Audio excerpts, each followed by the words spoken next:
Nag-aanis na sila. High-tech na po ang pag-aani ngayon, no?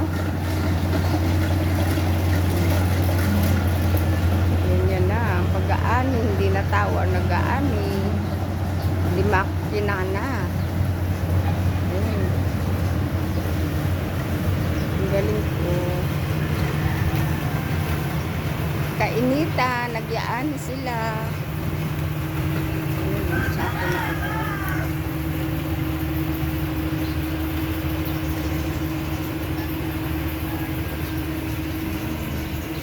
Hindi po yan ang palayan namin. Ang palayan namin nasa Kapalongga po ang aming palayan. Ito po ay dito lang sa likod ng bahay namin.